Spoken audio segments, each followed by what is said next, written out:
Le tennis italien brille depuis plusieurs années. Est-ce qu'il existe une recette magique à ça? On va essayer d'y répondre aujourd'hui ensemble. Mais avant de commencer, déjà, je vous remercie pour vos nombreux retours, ça me fait très plaisir.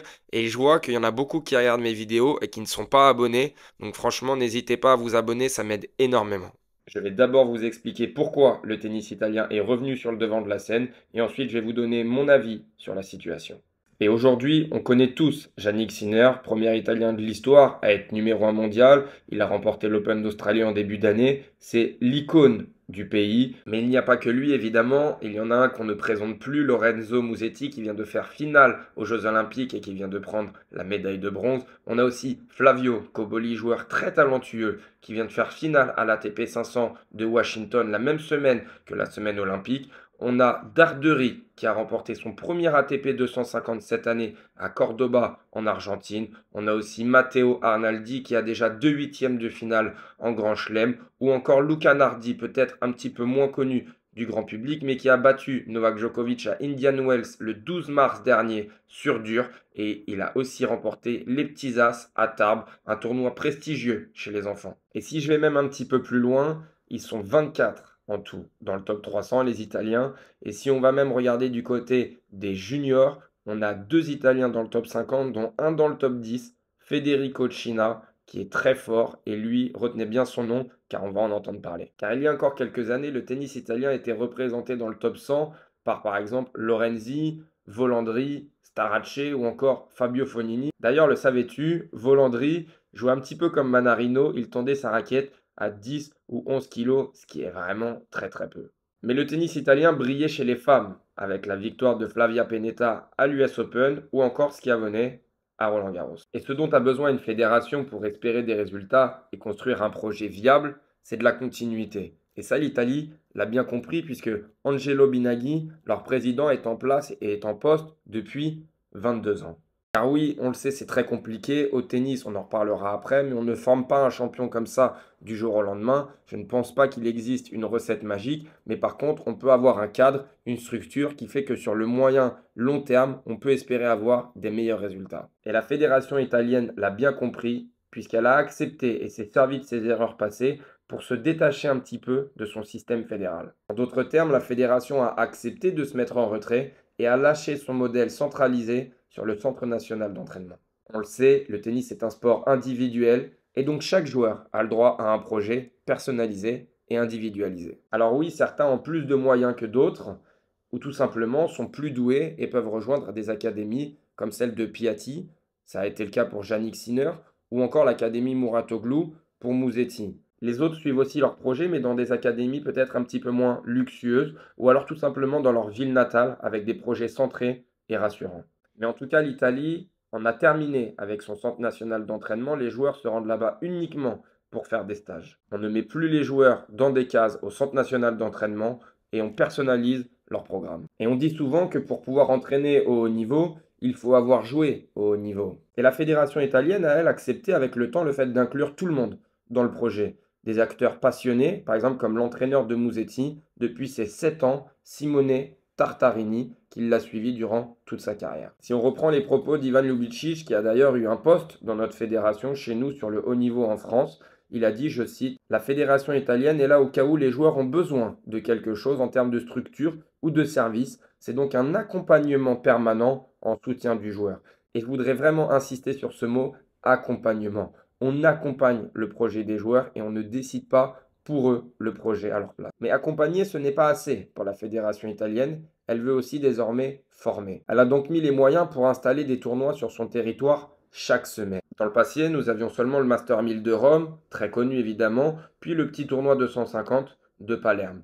Aujourd'hui, il ne se passe pas une seule semaine sans un tournoi professionnel en Italie. C'est soit un ATP, soit un Challenger, soit un tournoi futur. Petit exemple, avec ce mois d'août, nous avons 3 tournois de Challenger en Italie et 4 tournois futurs. Que ce soit un futur ou un Challenger, il y en a pour tous les niveaux et les tremplins sont multiples pour vous accompagner vers ce fameux top 100. Mais le fait d'avoir des tournois sur son sol, qu'est-ce que ça signifie concrètement? Déjà, tout simplement, les joueurs italiens peuvent bénéficier d'une wildcard. On rappelle, une wildcard, c'est une invitation à un tournoi quand vous n'avez pas le classement requis pour y participer. Alors forcément, comme les tournois se déroulent en Italie, eh ben, ils invitent les joueurs locaux. Cela permet aux jeunes de se confronter sans arrêt au haut niveau et de se former sur le terrain. Encore plus intéressant, l'aspect financier qui est un aspect primordial. Tu n'as plus besoin de voyager dans le monde entier, tu peux voyager à l'intérieur de ton pays, ce qui fait faire des sacrées économies. Et ça, c'est la clé, puisqu'on le sait, le niveau entre le 200e ATP et le 1000e ATP, il n'y a pas vraiment une énorme différence. Mais quelle va être la vraie différence?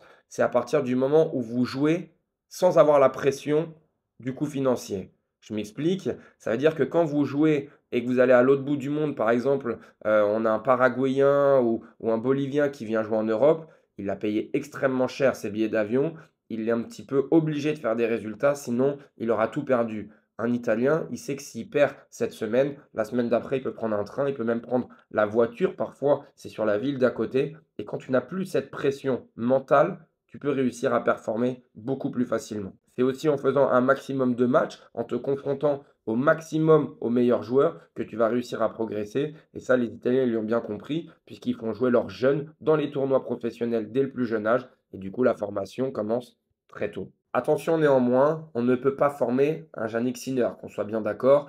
Il y a quelques joueurs comme ça, Carlos Alcaraz, on peut prendre les anciennes générations. Pourquoi il n'y a pas plusieurs Federer, plusieurs Nadal? Parce que ça ne se forme pas.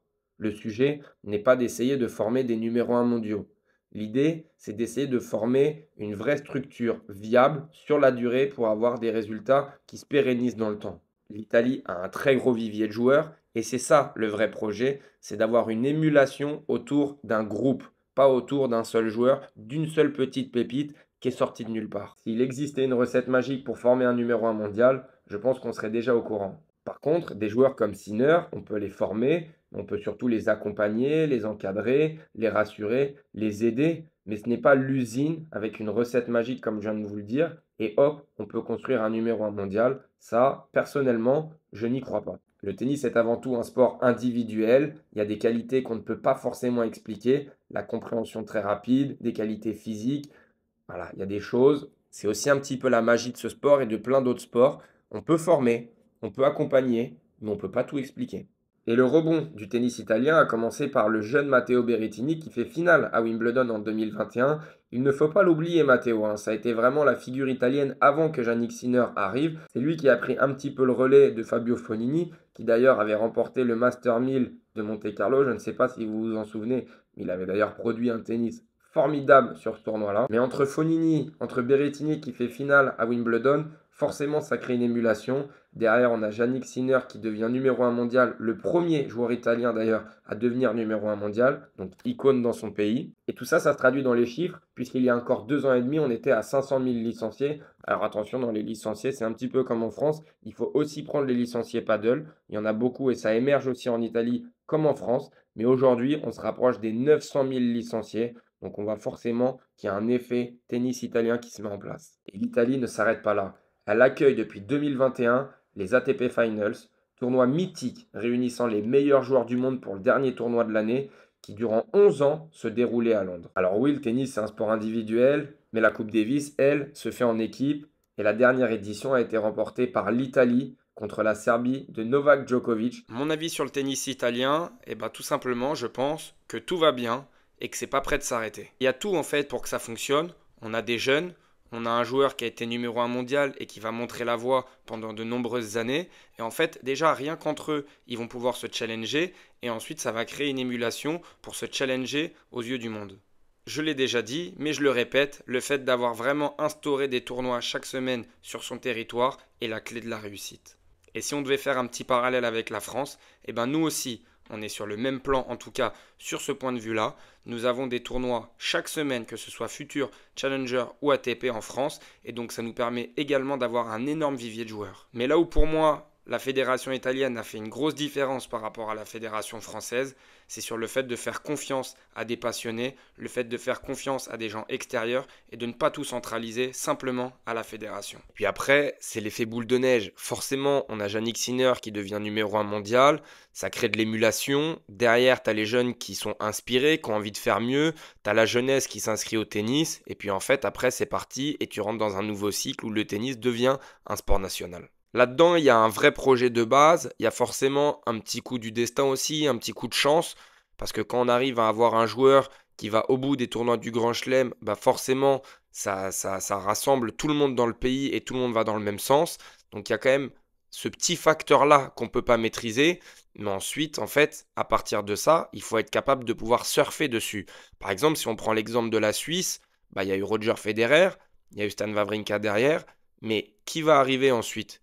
Est-ce qu'on va réussir à surfer sur cette vague-là? Je ne suis pas forcément sûr. En Italie, on est en train de surfer sur la vague Sinner comme pas possible. Et derrière, on a trois quatre jeunes qui vont arriver, qui ont un potentiel monstrueux. Et il y a tout en fait pour avoir deux, peut-être trois joueurs dans le top 15, dans le top 10 dans les prochaines années. Et c'est là où c'est très important d'avoir vraiment un cadre à partir de la fédération et que tout le monde aille dans le même sens. Parce que quand on a quelqu'un qui sort du lot, il doit porter les autres, il doit les accompagner et ça doit créer un effet de groupe. Oui, c'est un sport individuel, mais à partir du moment où on joue pour le même pays, eh ben on doit aller dans le même sens. Et le rôle de Jannik Sinner, c'est d'emmener les autres avec lui, de leur montrer que c'est possible, de les accompagner. Et comme ça, l'Italie est en train de devenir un gros pays de tennis. On le voit aussi chez les dames, ça a créé de l'émulation avec Paolini qui vient de faire 2 finales de Grand Chelem et qui vient de même remporter les Jeux Olympiques en double avec Sarah Errani. Donc en fait, tout le monde se sent concerné, tout le monde se sent investi. On sent qu'il y a une vraie ferveur nationale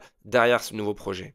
C'est la fin de cette vidéo. Si tu as aimé, mets un petit pouce, ça m'aide énormément. Et nous, on se dit à très vite.